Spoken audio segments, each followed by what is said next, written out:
If you need to feel confident before a pitch or a big meeting or a presentation, or you're asking for a raise, you want to do a power pose. Doing like a superhero pose, arms up, stretching, or fully arms up, like you're going to do a jumping jack. Just feel your body and feel yourself in your body can really build that kind of confidence, and use these persuasion tricks on yourself so you feel more confident and you feel like you're able to engage at your top tip shape. Hi, friends. Ever wondered how you could turn your big ideas into results? Together, let's reimagine a better sector, tackle systemic issues, and yes, raise some serious cash. Welcome back to The Small Nonprofit, the podcast where your passion meets action. Hello, everyone. Welcome back to another episode of the Small Nonprofit Podcast. My name is Maria, and today I'm talking about something that I personally find super exciting about fundraising. Many of you know that I was a face to face fundraiser for 4.5 years for a company called Public Outreach. So I would pitch people on the street, get them to stop, and get them to give me their credit card on the spot and commit to a small monthly donation of whatever amount, right? How do you do that? That sounds hard. Through that role, I learned a lot about persuasion and getting people to commit. And I would love to share those tips with you today. Now, before you start thinking about persuasion, linking it to manipulation, I really want you to think about how you use these persuasive powers, how you use cognitive biases to your advantage to do something good, right? So, we're going to be using our powers for good today. And that's what I want you to take away from this podcast episode. So, first, we'll start with body language. I know that many of you know that body language is super important to getting your message across. So, 93% of communication is not the words that you use. So, your body language, your facial expressions, your tone of voice can completely shape and change how your message is received. So, communication is 55% nonverbal, so just your body, 38% vocal, so your tonality, and 7% words. So that means if you're only focusing on the words that you're saying and not the delivery, you probably don't stand a great chance at getting someone to commit to your ask. So some tips for body language, there's a few really good ones, but first let's start with open posture. Stand up straight, shoulders back, look confident, right? Second is eye contact. Eye contact is very important, but you don't want to overdo it. So you don't want to look at someone unblinkingly and never look away, right? But something new fundraisers do is they blink a lot, blink. And that's because you're nervous. It's because your body is actually trying to protect you from this possible threat in front of you. So by blinking, you're actually trying to calm your nervous system down subconsciously. So really make sure that when you're making that eye contact, it's not too much where it comes across as a little creepy, and you're not blinking so much that it's actually destroying the trust that you're trying to build. Smiling is a good one, really easy. It actually boosts your dopamine and makes you feel more confident. So that's super helpful. And something else that really comes into play with body language specifically is mirroring. So if you're a big fan of psychology, you might have already heard of someone named Darren Brown. He is a mentalist based out of the UK, and he talks about how he uses mirroring when he's trying to do his like mentalism shows. By mirroring someone's body language or mirroring their words back to them, it actually helps them feel like there's similarity between you. So pay attention to that when you watch like interviews or negotiations. You'll see someone mirror the other person. And if you're not the person leading the mirroring, you're actually the one following. So it's a very natural thing. The other body language thing that's really important is power poses. So this might sound a little woohoo for people, but it actually does make a huge difference. If you need to feel confident before a pitch or a big meeting or a presentation, or you're asking for a raise, you want to do a power pose. Doing like a superhero pose, arms up, stretching, or fully arms up, like you're going to do a jumping jack. Just feel your body and feel yourself in your body can really build that kind of confidence, and use these persuasion tricks on yourself so you feel more confident and you feel like you're able to engage at your top tip shape. So we talked about the 55% nonverbal, the actual posture of your body when you're persuading people. Second, let's talk about the 38% vocal. So how you deliver the message really makes a big difference, right? So maybe you've heard of something called the halo effect. So the halo effect is a cognitive bias where our first impression of someone really influences how we perceive everything else, right? So we've heard first impressions make a big difference. It is actually true.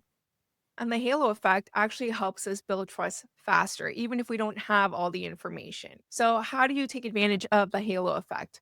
Dress the part. Appearance matters. So, dressing professionally and appropriately for your audience can really boost that perception of competence and credibility, right? So, you really want to look the part. That's why I dress up for my podcast, even though most people listen to it. I have the video. Start strong. So make sure that your first impression is formed well from the beginning. So start with a confident tone, with a clear agenda, a warm welcome. What sets the tone for how you want the relationship to go? And really work on your tonality, right? You don't want to deliver your pitch in a completely monotone way. You want the inflection of your voice to demonstrate confidence. So don't end your statements with an upward inflection. So with an upward inflection, right? It makes it sound like you're asking a question when you're not. You're delivering confidently what you're here to say, right? So really capitalize on the delivery of your words because the halo effect will work in your favor.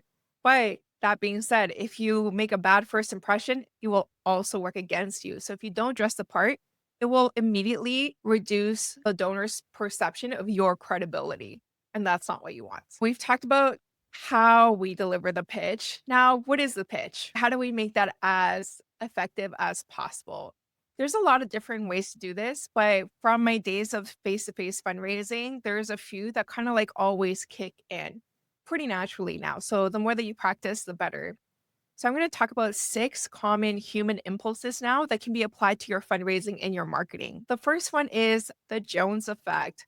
So the Jones effect refers to people's desire to keep up with others, right? So like the Jones next door, they got a pool, now I want a pool. So to have what they have and to be part of the conversation. So like when you watch, a show, a season finale all together and can discuss it the next day, that's what's Jones effect in action.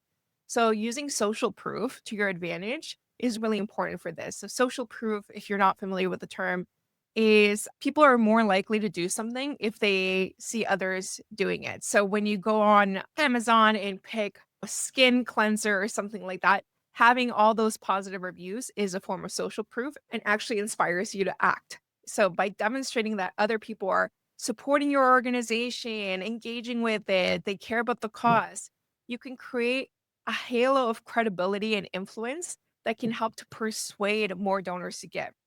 So you've definitely seen this in action. 603 donors have already signed up to be monthly supporters. Will you be next?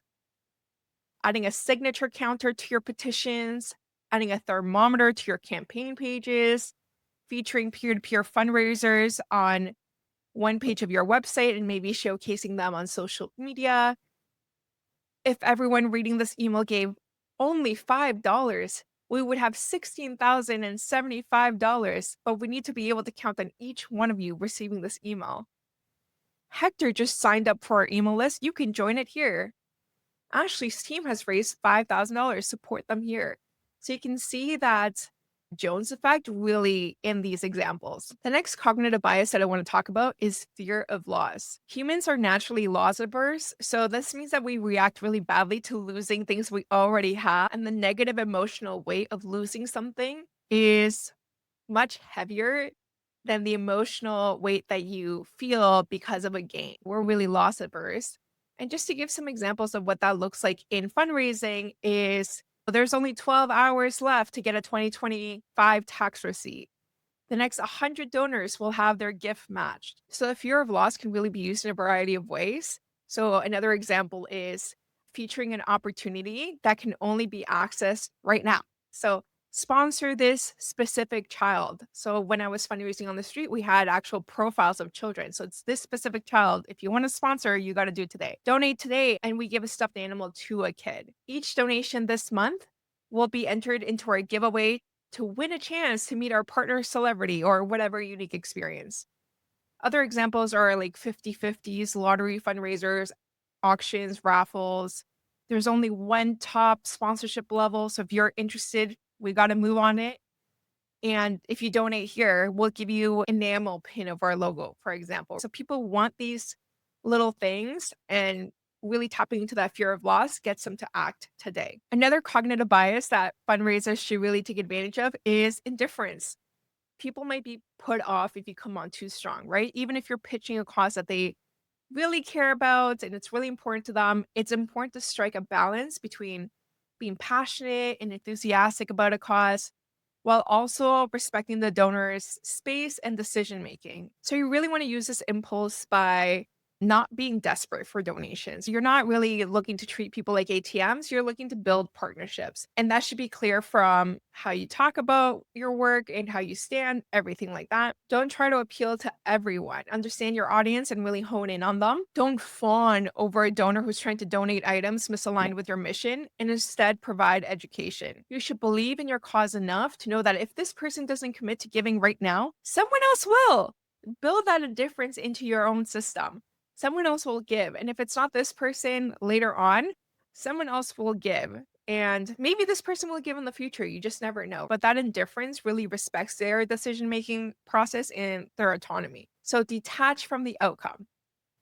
Another cognitive bias that I would love to share with you is sense of urgency. So we know this one, but I want to tap into how you can do it as strongly as possible. Urgency, we want to talk about topical issues. So act now to support our healthcare workers fighting COVID-19 on the front lines. So act now because democracy is crumbling. This is a really topical issue in the news. People can relate to it. There is urgency already baked in. So now you're riding those coattails. Emergency appeals. Join our emergency response team and help us make a difference in disaster stricken areas. Emergency, that word will create urgency on its own, right? So use it sparingly, but remember that you have access to it.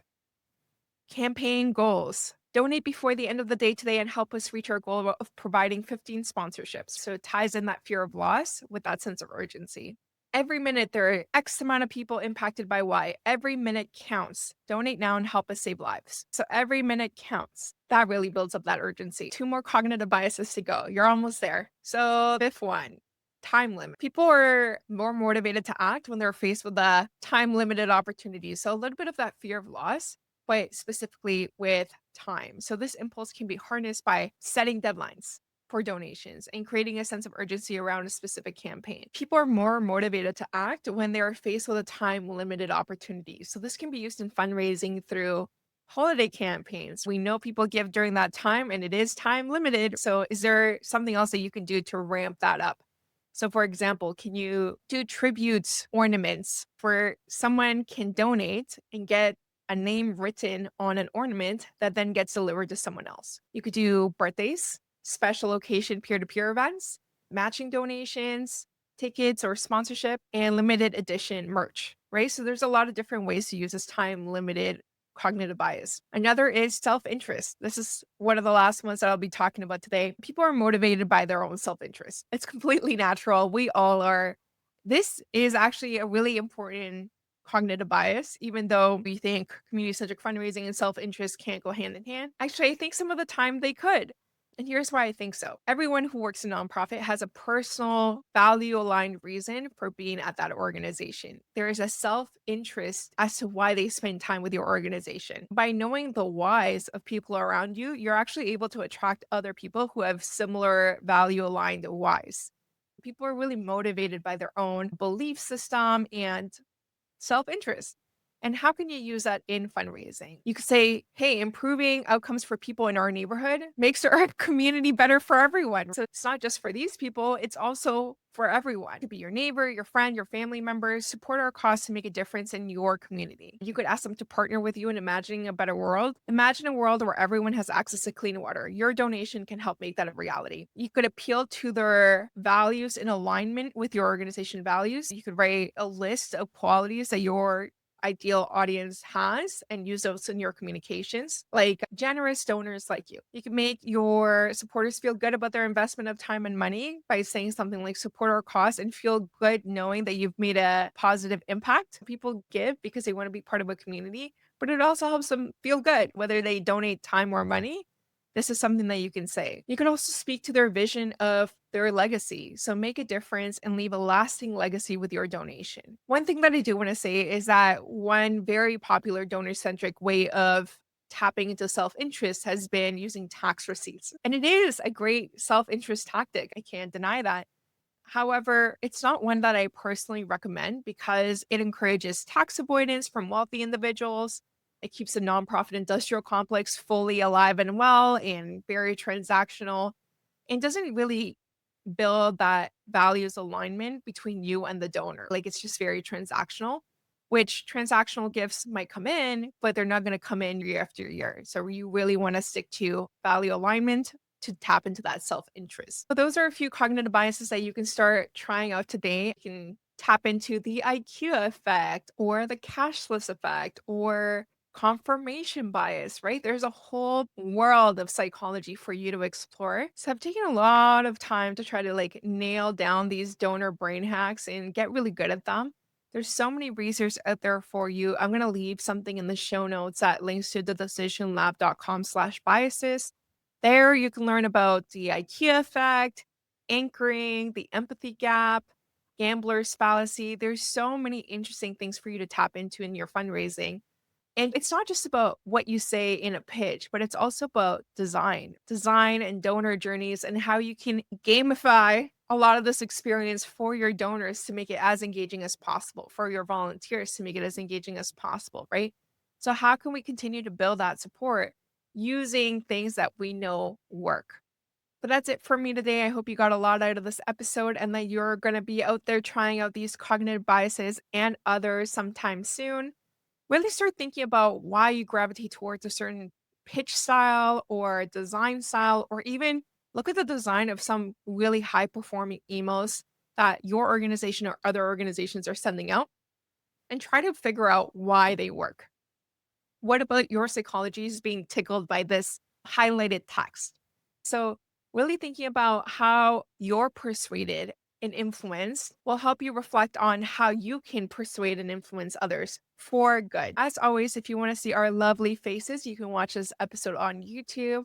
If you want to support the channel, please do. We really appreciate everyone who gives to us monthly and supports these conversations and episodes. That's it for us today. Bye for now. Thank you for listening to another episode of The Small Nonprofit. If you want to continue the conversation, feel free to connect with our guests directly or find me on LinkedIn. Let's keep moving money to mission and prioritizing our well-being. Bye for now.